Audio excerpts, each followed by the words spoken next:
Hello, everybody, and welcome to the Baka podcast.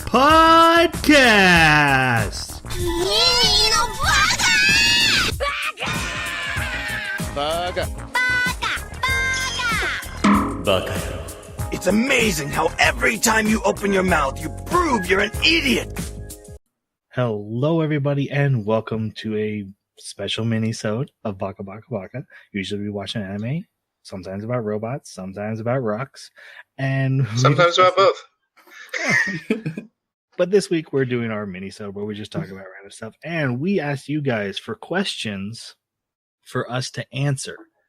We didn't get many, but we have backup plans. So we're going to do what I call a frequently asked questions, in that they were asked once. Anything else? I was thinking about that when you mentioned that as the title last time. But let me introduce my co-host. My name is Troy. First off, we have the Trebek to my Jeopardy, Jeremy. Hey, how's it going? It's going pretty good. How are you? I'm doing well. We went down to Dallas for one of Tanya's required classes, art appreciation. Had to go visit the Museum of Art.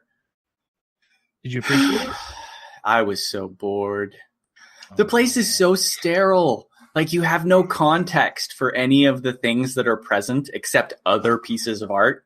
It's just not enough. Like, I want a zoo or some kind of, like, build the environment of each place historically and then have these things sitting in their context. Did you just bring pictures of anime girls and start posting them up on the wall?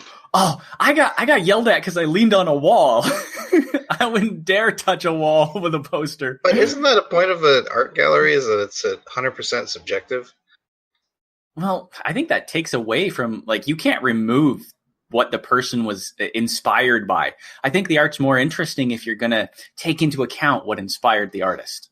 Huh. Okay, that's enough. Let's introduce our other host. He is the Pat Sajak to my Wheel of Fortune, Jason. I'd like to take an avowal with that. Clever. See that? When you said Trebek, the first thing I thought was SNL. So, and Sean Connery.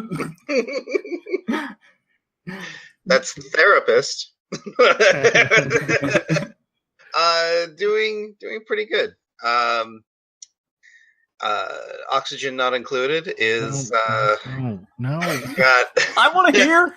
Is this the virus one? The update? Actually, they just got done with their automation update, and they just did a jobs one. So it's funny because with the jobs, the better they are at the job makes them better at resource gathering or researching or whatever. But they end up getting stingier, so like they need better food, or they need better rooming accommodations, or or they want better art, which is funny that you mentioned art. And if they don't get those things, their stress starts skyrocketing, and then they just do terrible things to your colony. So no, that's been pretty fun. Sounds like you have nobles in Dwarf Fortress. Right. Yep, very similar. Hey Troy, what have you been up to? I'm so bored. I actually don't have really anything special. The only thing I'll say is I've been binge watching Drunk History, and that show is never not amazing.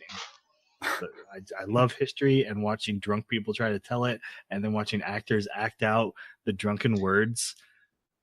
It's so beautiful. It's just perfect, especially when like Abraham Lincoln is giving a monologue, and then he suddenly just starts barfing. Oh God! So, what do you guys know what that show is? I've never heard of it. Really, guys, you miss it out.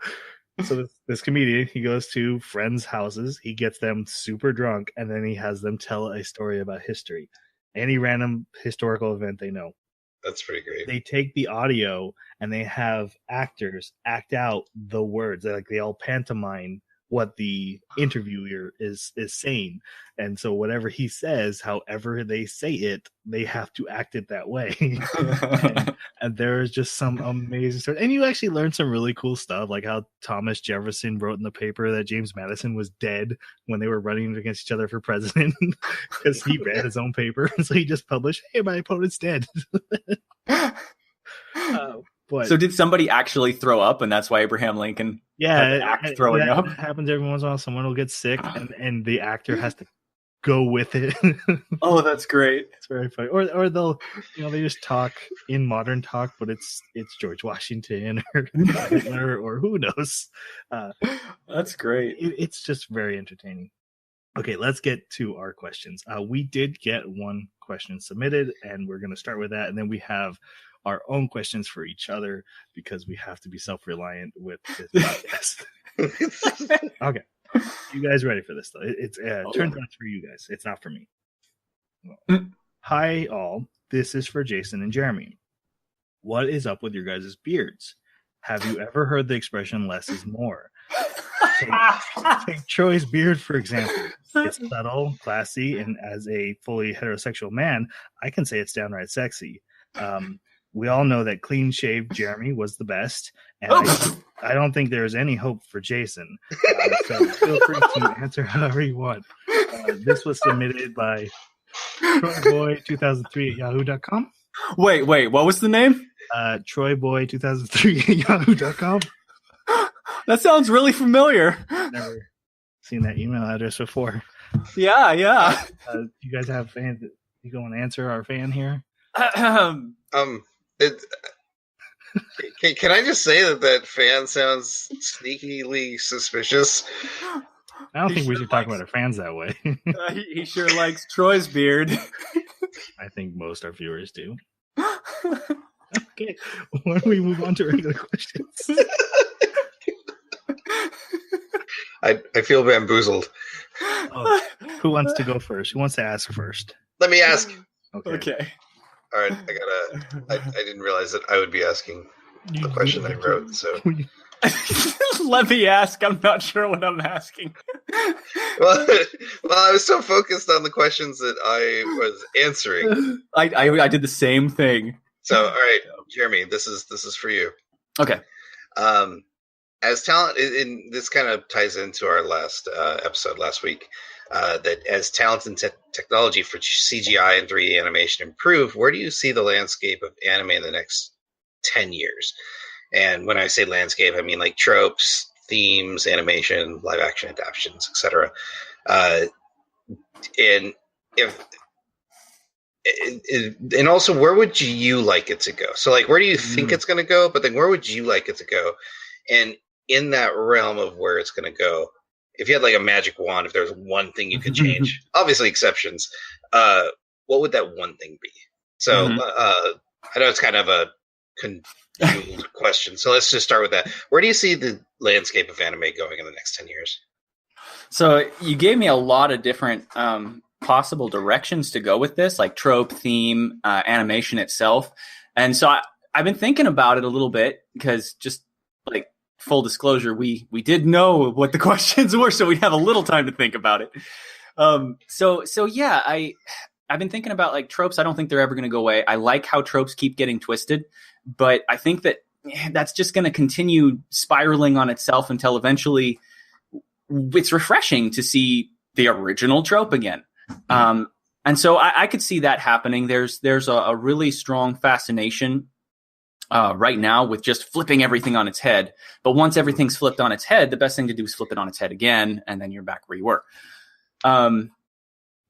As far as like themes go, I'm always going to gravitate towards what I want to see. So there might be changes in anime that I will never notice, and it's actually really hard to think about.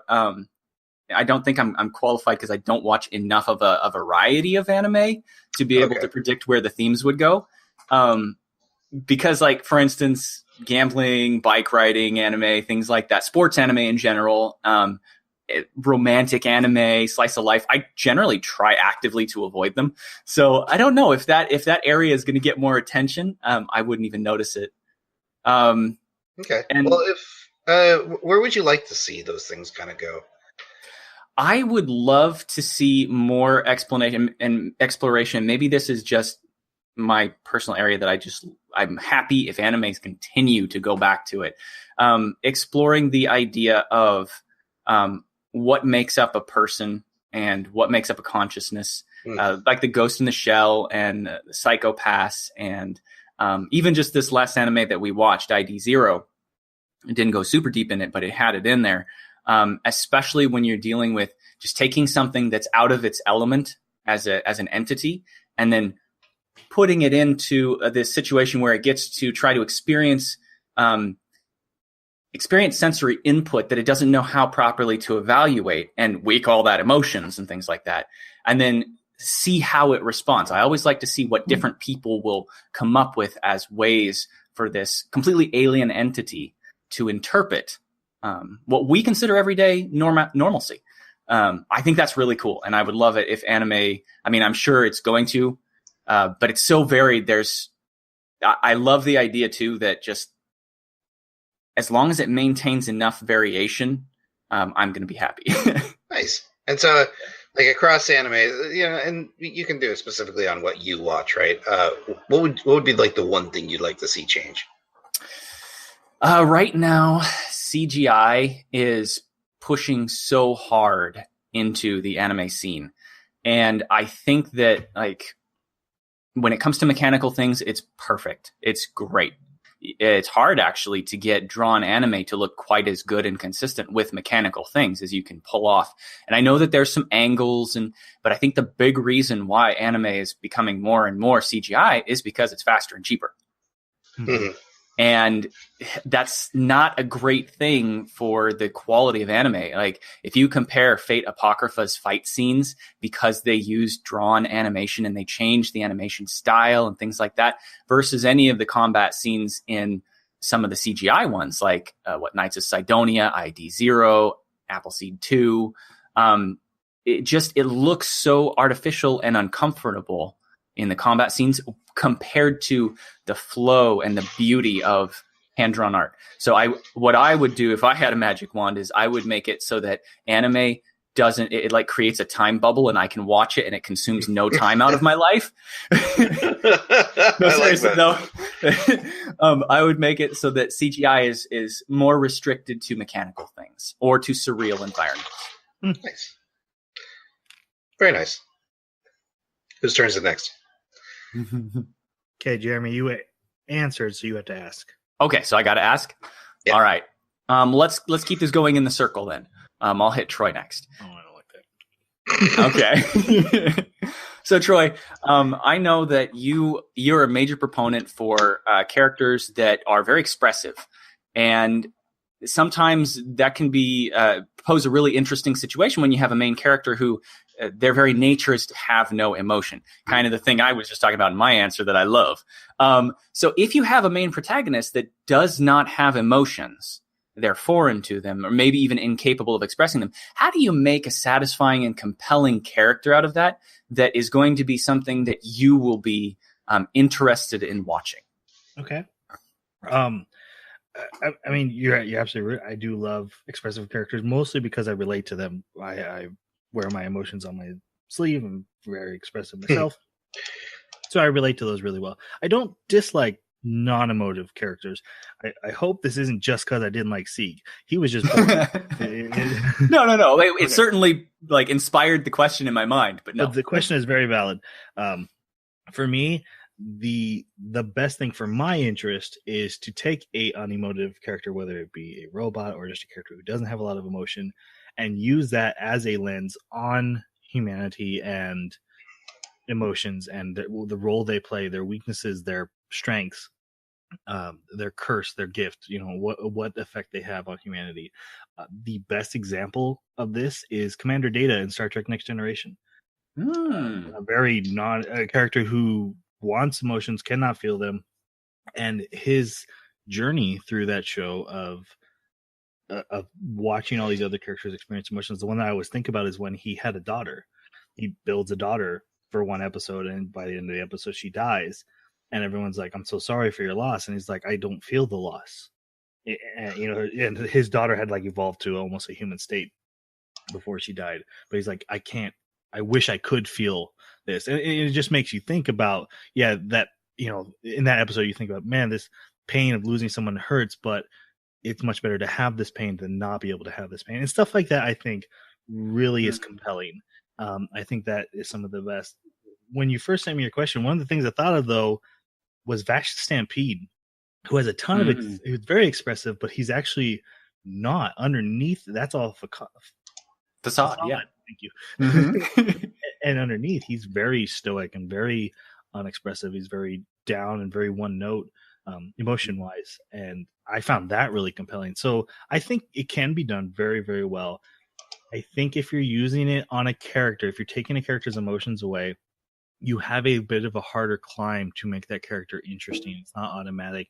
Whereas Mhm. it's like you have to climb a mountain and you just took away the ladder that emotions gives you, and now you have to work harder to get to the same point. But I do think it I can like be that. done 100%. Yeah.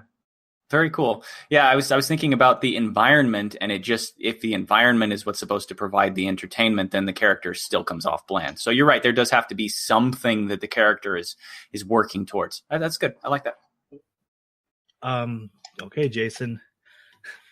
I'm excited for this one. I'm a little upset at you actually, but bring it on. Here we Okay. go. You have been named the head writer and director of your own anime, but it has to be about a group of strangers who share pain. How are you making this a compelling story with interesting characters that is well liked? I laughed so hard when I saw this question. All right, this is my best shot. Don't hate me, but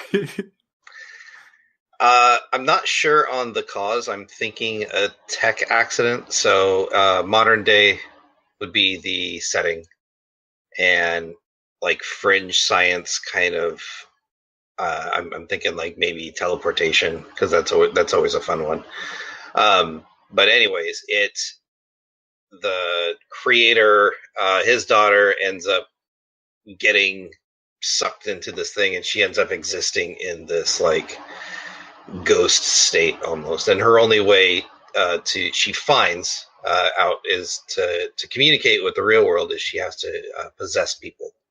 So she'll possess somebody, and then she can like be herself, kind of like a ghost situation. Patrick Swayze. Or is that reaching back too far back for our audience? Anyways, There'd be a lot of cradling and clay and. But anyways, whenever she does this, she creates a permanent connection with that person on not just a physical level, but also an emotional. And with each person she does that, it starts creating this network of people that are not only sharing physical pain, but sharing emotional pain as well. And these people all not only are they strangers, but they have no idea that they're connected to each other. And so the first season would be kind of a discovery of not only her situation, but also each person that she possesses to communicate out with. They're discovering, we get to meet them, we get to find out a little backstory about them, and then also like they're discovering, I'm getting this emotional pain and I don't know why, but I want to cry, or oh my gosh, my leg feels like it's broken, but it's fine, but I can't walk, kind of thing. But then also we find out that there's monsters that emerge from this gate that the girl was sucked into, and she has to run and hide from them because she has no means of battling them. And then the first season would end with like let's see, This is multi-season. I'm liking Oh this. yeah. So it would end with it like the characters are starting to realize that who each other are. Like they start to figure out that not only are other people connected to them, but they start to realize who they are, and that the girl is starting to lose her ability to possess people and communicate with the other group. But they find out like a little tidbit of information that this girl is what's connecting them. So like the second season would be them not only finding each other, but then investigating this, running across the monsters, trying to get this girl back so they can find out what's happening to them. And they might lose like one or two of them to fading, and then like lose another person to one of the monsters, maybe murders them. And that season would end with them finding the solution, but finding out that the creator also got sucked in, but that he's most likely dead.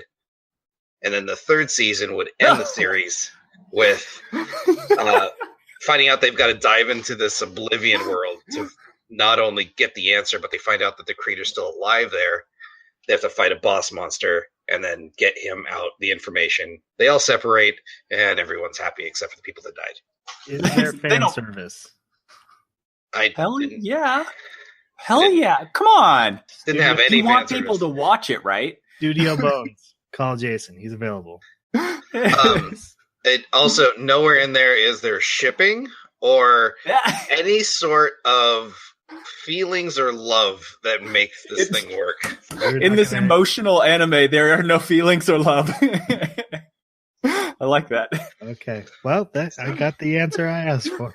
So I just wanted to make sure that we had a fully explored 3-season anime. Yeah, I'm not gonna watch it. It's one season too long for me. Oh, just one? Just, is that what you said to Shokugeki? Chokugeke? Food Wars. Food Wars. Food Wars. Oh. Huh.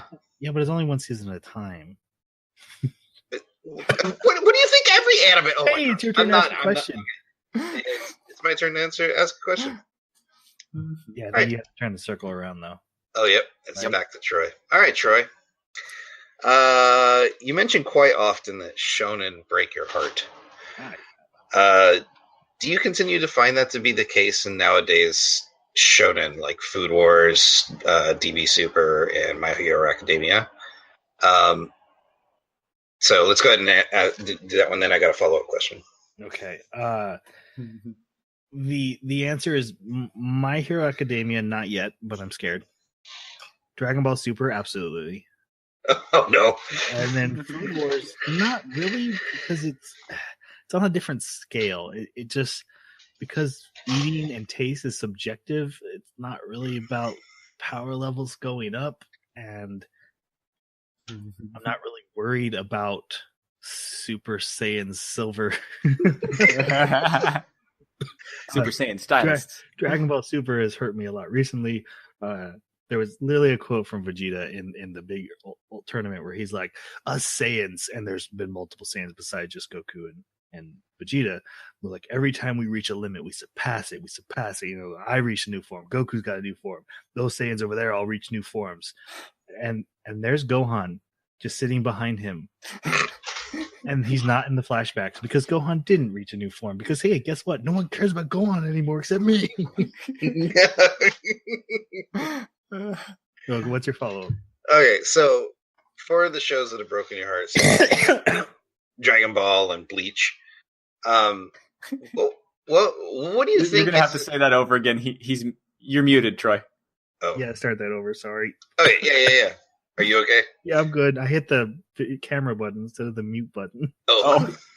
All right, so for shows that have broken your heart, such as Dragon Ball and Bleach, what is it about them that specifically breaks your heart, and what would be your suggestion to fix that so that you might enjoy them better? Filler is one of them, and that's why this shows like My Hero Academia haven't hurt me yet, because My Hero Academia goes on hiatus between seasons. They're not overpacing their manga. They can take a break if they need the manga to take over. And actually, Dragon Ball Super is going to do that too. Dragon Ball Super is ending in the next couple episodes because they went past the manga and they're done. They're just going to wait, and I'm fine with that. That's the way to do it. Bleach had so much filler, and in the middle of arcs, it's frustrating. But also, one of the big sins Bleach committed is reaching a very logical conclusion, peak of power level moment, where, spoilers, Ichigo found this ultimate power that his father taught him, who we find out was a Soul Reaper, so that all brings up the history stuff. He reaches his ultimate power, but it's a one-time use, and he loses all powers after it. And he goes after the villain who's been over across multiple seasons trying to get the ultimate villain power. He does, and the two battle. Ichigo wins. Ichigo goes back to a normal human life. Perfect ending for Bleach. And then it went on for 4 more seasons. They kept going like, oh, and Ichigo's mom was like 1/4 of this breed, so he has these powers, and he also has these powers. I swear, if Ichigo showed up in Dragon Ball Z, they'd be like, man, his father was 1/16 Saiyan, so he can go Super Saiyan. Yeah. Because that's how Ichigo was. One of the shows that I thought did it best, even though there's too many episodes of it, is Naruto Shippuden. At the end of regular Naruto, Naruto and Sasuke have a battle, and they're in a valley, and someone comments, this valley was created when the two big super ninjas from the past fought. And it says, hey, this is the peak power level, right?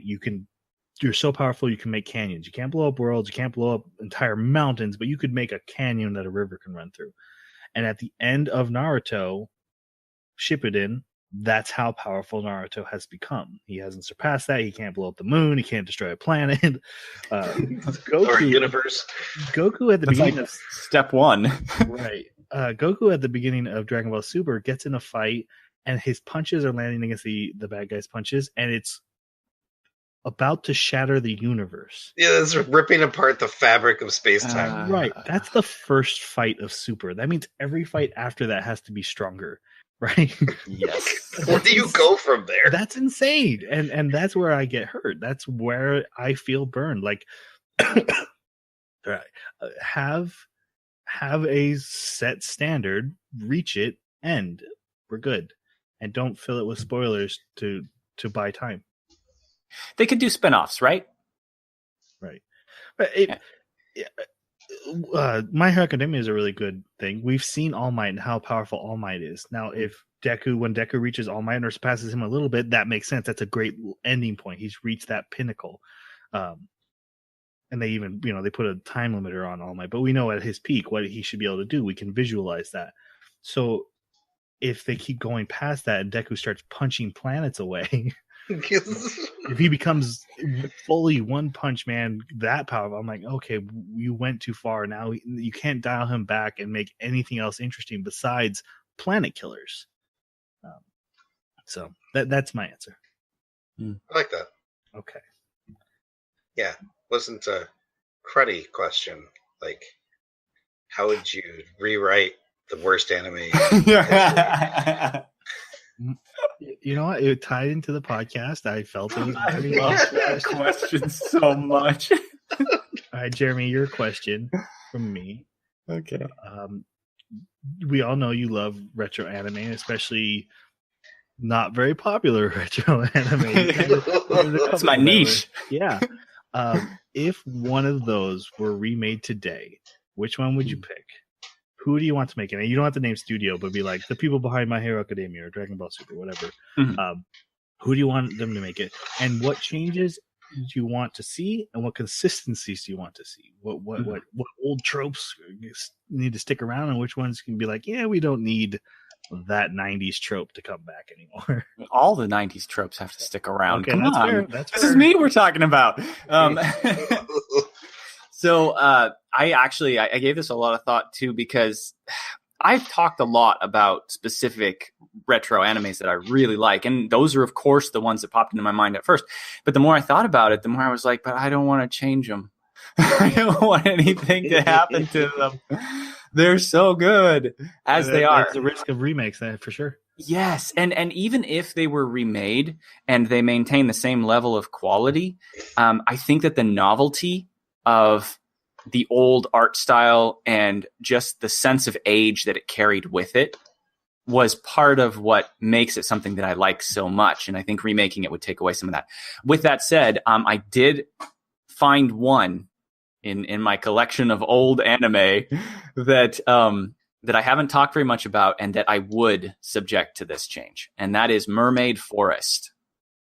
Have you guys ever heard of it? Nope. Now I have. That is what I like to hear. So Mermaid Forest is the story of a young man who finds in his past, way back, he finds that he has eaten mermaid flesh. And in the story, if you eat mermaid flesh, you gain immortality. So zoom in or shoot forward in time 600 years. He is now in kind of modern day era, or relatively close to it. It's been a long time since I've watched it. But he's immortal and he's super lonely, and he's not, he's got really no motive to his life except to try to find out some way to reverse the curse. Because I mean, anybody that gets immortality, what are they going to do? They're going to want to find some way to reverse it, right? That just makes sense. And so he's trying to find mermaids so that he can get them to tell him how to reverse this curse of immortality. And in so doing, he meets the second person, the support role for his main character. And she's also eaten mermaid flesh, been forced on her and whatnot. And without spoiling too much of the anime, the rest of the season, and I think it's only one season, is about them essentially developing their relationship, because they do not get along at the beginning, and they slowly learn to get along because they're two of a kind over decades and centuries. And it's them together on this quest of just surviving, trying to find mermaids, constantly being drawn into these weird, almost mushishi mystical encounters with creatures. And he over and over and over again just gets butchered by these creatures. And they are way too powerful for him. And because of the curse, though, he has to experience it, endure it, and cannot die.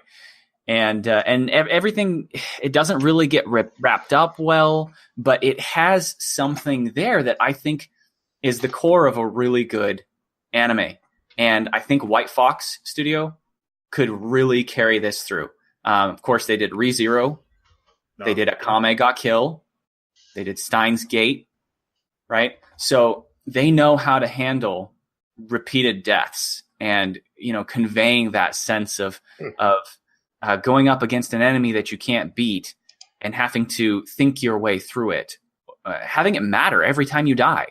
They could do that. They could master that. In Akame ga Kill, the way we cared about every one of the characters' deaths, that was a major one when we talked about character deaths that mattered to us, right? So I think that they could take this repetitive, almost episodic death scene with this character and turn it into something valuable. Some of the things that I would change is that the relationship between the two main characters was not as fleshed out as it could have been. They did a pretty good job, but by the end, we're kind of left with it feeling unsatisfying. Mm-hmm. And part of this is due to the fact that they really didn't flesh out the supporting character. And considering that there's only two main characters for this whole thing, because it's taking place over centuries and they're the only two constants, you don't have anybody else that you really have to flesh out. Right. They fleshed the main character out a lot through flashbacks and through just his own development, but they didn't really flesh her out. And I would have loved to see them do that. Giving it something a little bit more potent in an overarching plot, and that would be able to make it less episodic. Those are the things I'd change. But I really like the main characters as the way that they portrayed who they were. She was brash and obnoxious and rebellious, and he was motivated and driven. And I like the general arc of their relationship. And I love in this, it's a perfect place for Mushishi for me, right? Because we've got these crazy, creepy Mushishi monsters, and we're going to kill them, and they're going to kill us. That now you've made Mushishi something I want to see. And I really love the inability of the protagonist to be able to survive encounters with them, and he's entirely relying on regenerating. And I would keep that too. It gives a flavor that's really good. Very cool. That's a perfect answer. I think now that you mentioned, I do think I've heard of that before. I at least heard of an anime where you eat mermaid flesh and have a thing. Yeah, this was actually when we got married. Tanya told me, "Oh, you like anime? Oh, I saw this anime a long time ago where they eat mermaid flesh." And then we eventually found it, and she's like, "It's not as good as I remember." Okay, we got one more question. Okay, you ready for this? All right. So we've been watching anime for this podcast for over a year now, and we've had some mighty awkward anime, Jason. And I know that you watch a lot of them on the bus and in the company of other people. And so I'm really curious, like, what are some of the most awkward scenes that you can remember? Or, which anime have had, out of all the ones that we've just seen in the run of the podcast so far, which ones really stand out in your memory? And I have a follow-up question too. Like, how far would you go on the bus? At what point would you be like, "Oh no, crap! I'm watching this at home"? And have you been there? So it's weird. In America, and I know we're all American, obviously, but specifically, American culture seems to deem violence, even gratuitous violence, as okay, but anything hinting at sexuality is taboo. So for some reason in the back of my mind, when I'm watching something like, say the zombie one we watched, with the train. Oh, what was that one called? Cabaneri. Yeah, Cabaneri, the Iron Fridge. Like there was some decent gratuitous violence in that, and gore, and I did not feel uncomfortable watching that on the bus. And also to be clear, the bus, if I don't get a seat by myself, the seats are so close together that I just end up standing. And when I stand, I usually stand in a position, like I usually stand near the front, so there's not a lot of people around me. And that's just my own. Do you have headphones on, or does it? Okay. Yeah. So I have a Bluetooth headset which has decent sound. Anyways, it's broken. I have to glue it together. Side note. But anyways, so if it's anything that, it's funny because the first ones that came to my mind was Dragon Maid and the comic artist and his assistants. Yeah, I knew it was going to be that one. Yeah, those were the two that really stood out to me, to where I was always constantly looking around me and looking over my shoulder. And there were a couple episodes where I just had to like go to YouTube and watch like something else, and just wait till I was like either alone or I was in a better position. Because specifically with Dragon Maid, because they were so voluptuous all the time, and kind of flaunting themselves, it was difficult to justify, like, okay, if someone either like looks over my shoulder or sits next to me, like, how would I explain this? What? She just wants her to eat her tail. I don't understand the problem here. Right. So yeah, that's the most awkward animes that I've attempted to watch on the bus that were not 100% successful. You're braver than me. When I flew to Chicago recently, I had 4 episodes of Ido loaded up, ready to watch. And a pregnant woman sat down next to me, and she opened up her laptop and was typing out things. And I glanced over at what she was writing, and it was Bible verses and then like articles about each Bible verse, like her thoughts on it. And I had already watched Ido episode 1, and at the end of episode 1, Kyle walks out in just her tank top and undies. Oh, right. Yep. I'm like, that's how the next episode's going to start. And it is. Right next to this woman and I had to sit next to her for like 4 hours now. I'm like, I put on Rogue One and I'm like, people watch Star Wars. Leave me alone. That's awesome. So I know that was kind of my follow-up. Is like, how far would you go? And it sounds like, Dragon Maid is your limit. Yeah, I think, specifically with violence, it doesn't seem to be an issue. Because, like, I've watched, I've looked over people's shoulder before, and, like, I see I'm watching, like, Game of Thrones, or... Oh, geez, yeah. Just other stuff, and it doesn't seem to be that big of an issue. But, it's... I think my limit it depends on how they're drawn and what the subject matter is. So like, what was it? There would be some scenes like in The Devil is a Part-Timer that I would probably be like, probably shouldn't watch this here. See, now I started watching that, and I've only halfway through. I didn't see anything yet. Well, that's the thing. It's like nothing's overt, but like sometimes there's some scenes with his coworker, and she is well developed drawn, and there would just be some scenes that like be like, I really don't want to have to try and explain myself if someone like becomes offended.